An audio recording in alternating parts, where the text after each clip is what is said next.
welcome back to my channel. This is just an update video because I'm aware I haven't done a video for a little while and I just thought I'd try and do one today. It's been quite a stressful week. I'll get to the point. One thing that really bothers me is the way in which society sort of forces you into particular ways of living, just what I call the tyranny of a majority. In other words, it's like, or the tyranny of technology, you could call it, but when technology is sort of forced upon you because the majority uses a particular piece of technology. So what happens, so basically, I do all of my shopping online, because, now since COVID, because of my extreme anxiety, I can't go into any shops. My dad does my food shopping for me and he's happy doing that, which obviously makes my life a lot easier because food shopping can be very stressful. But other shopping, things that I need, like my art supplies, if I want to get a book or something, or, just little odds and ends that keep my life happy because I can't do anything and I'm trapped at home.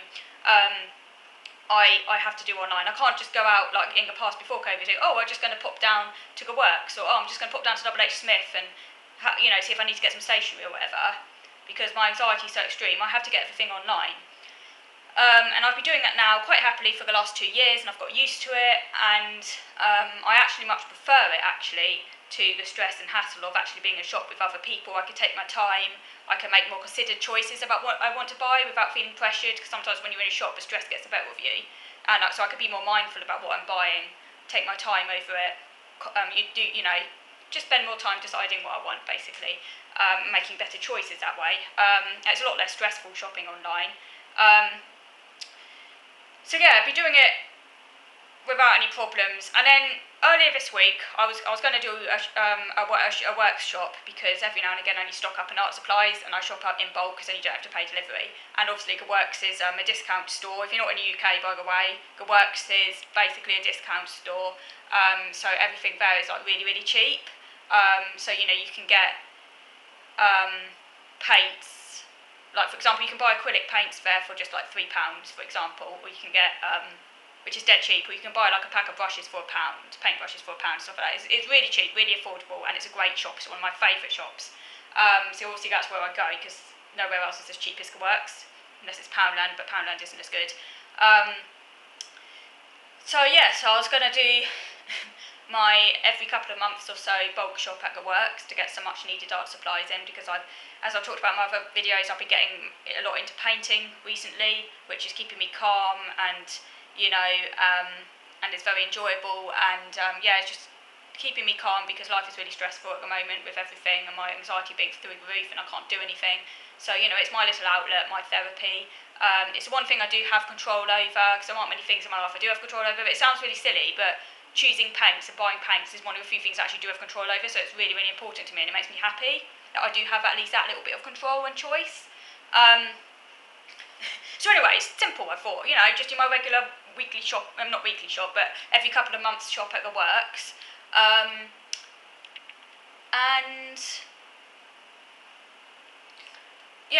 I had a list of things I was going to get, and it was all in my basket. So I went down to checkout, as you do, and then normally it's just simple, you just do it and it does transaction, verify, get an email and so on. But this time it didn't do that. Instead it said that you needed to, basically they were sending you a one-time security code thingy. I can't remember exactly what it's called. I think it's called a one-time security passcode or something like that. And they were sending it, but I'd have to check my mobile phone because they were sending it via text message. I don't send it via email. You need to have a mobile phone, basically. Now, this is where I came upon a stumbling block, and it kind of made my whole week really, really stressed.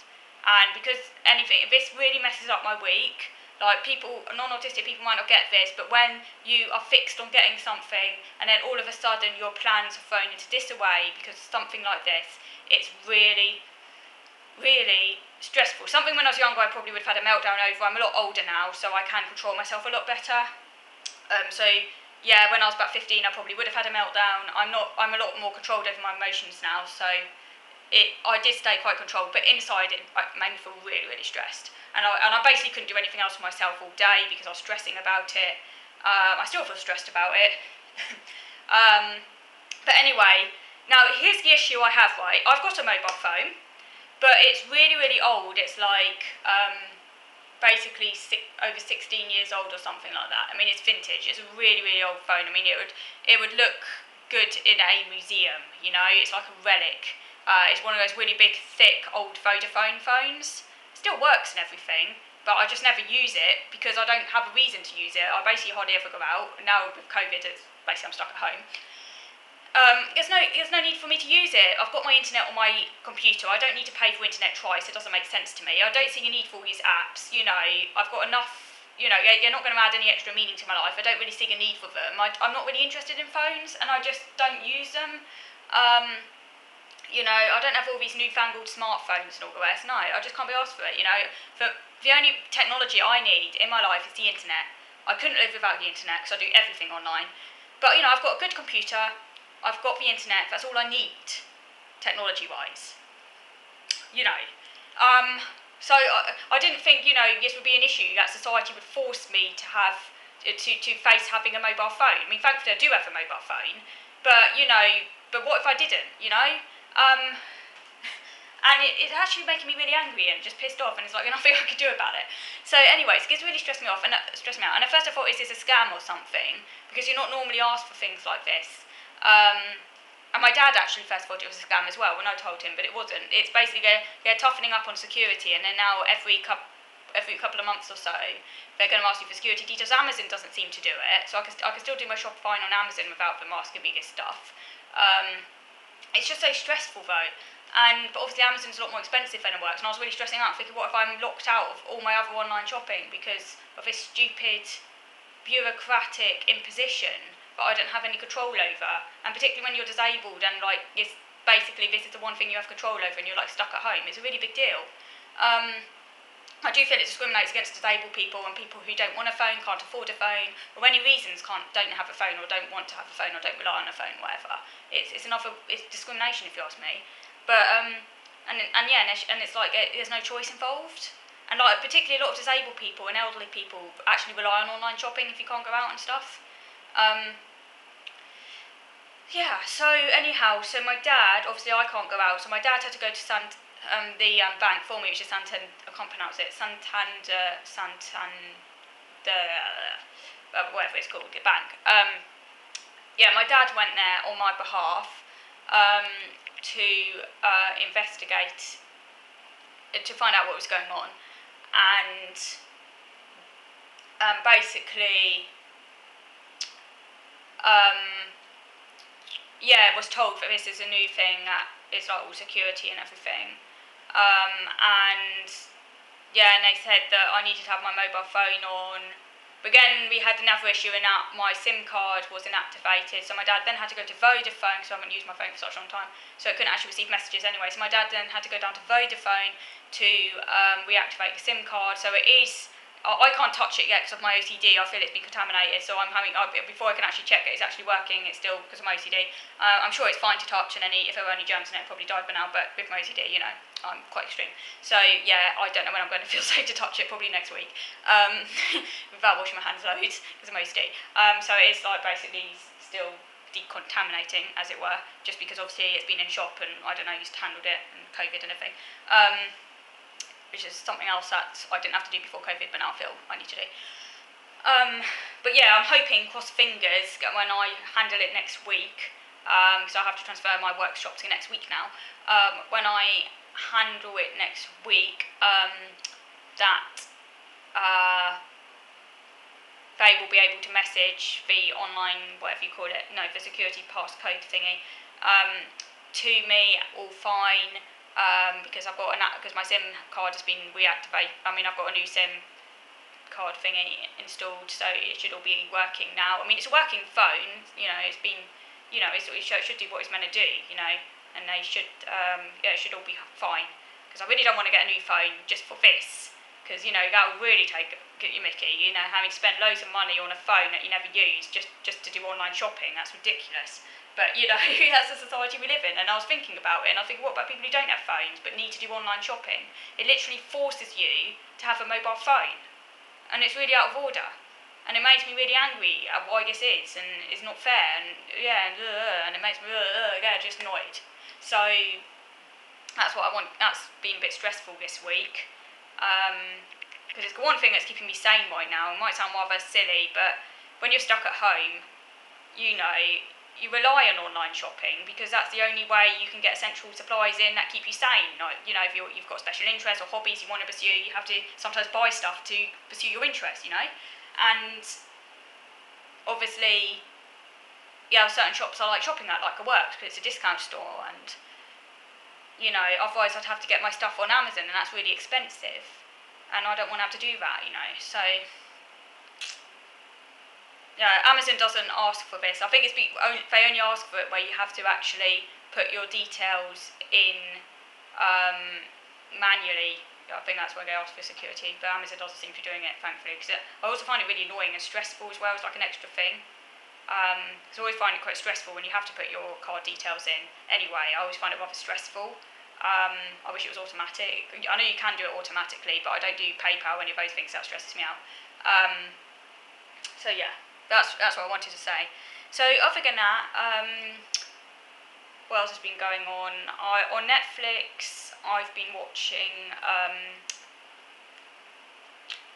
I'm lucky because I don't pay for Netflix. I actually share it on my brother's account. Yay, that's good. Because my brother shares it with me.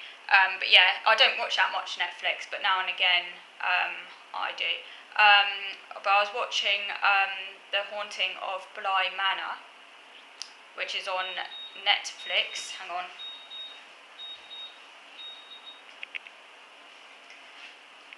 Yeah, watching A Haunting of Bly Manor, which is on Netflix, is very good. It's based upon